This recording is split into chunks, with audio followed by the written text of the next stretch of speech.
Yun, what's up mga kapakpak? Magandang umaga nga po pala sa inyo. Yuri Chris Love TV ng Puerto Princesa City, Palawan mga kapakpak. So, for today's video is, nandito nga na naman tayo mga kapakpak sa Barangay Santa Lourdes. Dito lang yan mga kapakpak sa The Crown Residence mga kapakpak sa Puerto Princesa City, Palawan lang to mga kapakpak.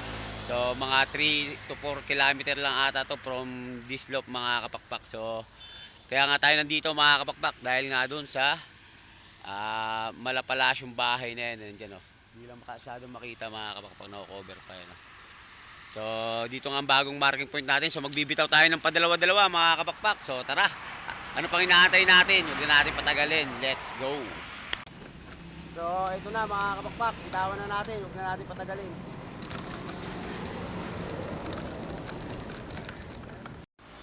So yun na nga yung dalawang ibon natin mga kapakpak. Grabe lumipad. Ayun, oh, kung makikita nyo.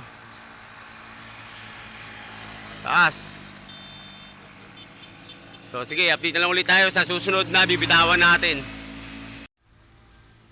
So okay na nga mga kapakpak. So malayo na nga yung narating nung dalawa natin. So kukuha ulit tayo ng dalawa mga kapakpak. Let's go. Ito pang dalawa mga kapakpak, bibitawan na rin natin.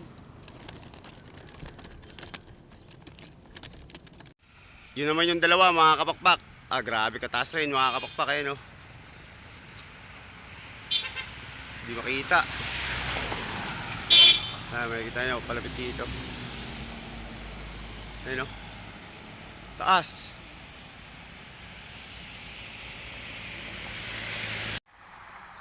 So yun na nga yung dalawa mga kapakpak, papunta na dyan, no?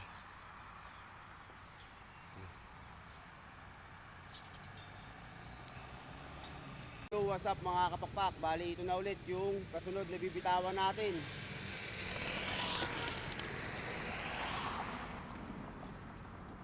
Again mga kapakpak, Yuri Chris Love TV. So grabe mga kapakpak, yung anim na tagdadalawa na binitawan natin mga kapakpak is iisa nga lang sila ng dinaanan mga kapakpak pauwi doon sa unang marking point natin mga kapakpak, kasi medyo tanaw dito yon mga kapakpak. Doon ko sila nakitang rumombo mga kapakpak pauwi sa atin. So naging maganda nga ang naging resulta nung ating pagti-training. So sana pagdating ng training na ng club mga kapakpak is ganun rin yung gawin nila mga kapakpak, matuto silang umuwi mag-isa. Kasi susunod mga kapakpak na bitaw natin dito is magsi-single toss na tayo mga kapakpak. Siguro bitawan lang uli natin sila mga kapakpak ng padalawa-dalawa, then mga susunod na training uli natin isa-isa na mga kapakpak, para pagdating ng training ng club alam na nila mga kapakpak yung gagawin nila. Pag nakita na nila tong area na to mga kapakpak, alam na nila kung saan sila dadaan. So tara mga kapakpak, huwag na natin patagalin, bitawan na natin yung huling dalawa na bibitawan natin mga kapakpak. Let's go. Yan, oh.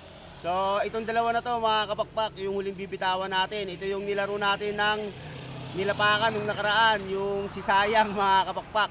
Pero titestingin ulit natin siya ng Cagayan Silyo kasi yung isang ring niya mga kapakpak is nakakagayan silyo ring. So ito naman anak ni Himala mga kapakpak. So tara, di na natin papatagalin to mga kapakpak. Ito na yung huling bibitawan natin.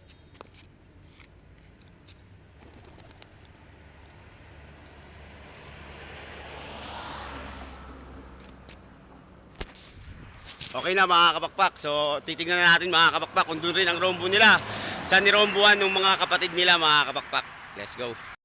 So okay nga mga kapakpak, so uwi muna tayo, di nga tayo nagkamali mga kapakpak. Isa nga lang sila ng dinaanan, kaso yung huling binitawan natin mga kapakpak is hindi na nga umikot, kasi yung kasama nun mga kapakpak, yung malayo na ang bitaw nun mga kapakpak, nakalinapakan island na yon. So second race niya nga ng Cagayan Silyo, so aabangan natin yung susunod na karera niya mga kapakpak, kung siya ba'y mag-overall o hindi mga kapakpak. Ayan, so uwi muna tayo mga kapakpak, update ko na lang kayo pag nasa bahay na tayo. Let's go.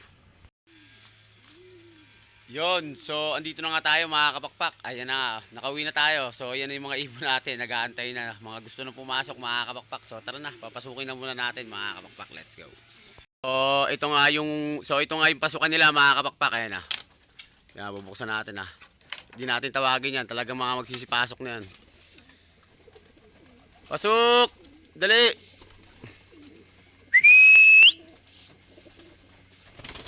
Sok! So di nga tayo nahihirapan sa trapping mga kapakpak. Di ba? So tara, pakainin na natin. So, yan na nga mga kapakpak. Pinatukan na natin sila. So, dito ko na muna tatapusin tong video na to mga kapakpak. Magla-live na lang tayo mamaya pag pinaronda uli natin sila ng alas 3 ng hapon. So, papalakasin na nga natin sila dahan-dahan mga kapakpak. So, para ma-prepare sila sa race ng Cagayan Silio. So, dito ko na muna natatapusin tong video na to mga kapakpak. Maraming salamat sa inyong lahat. Hey!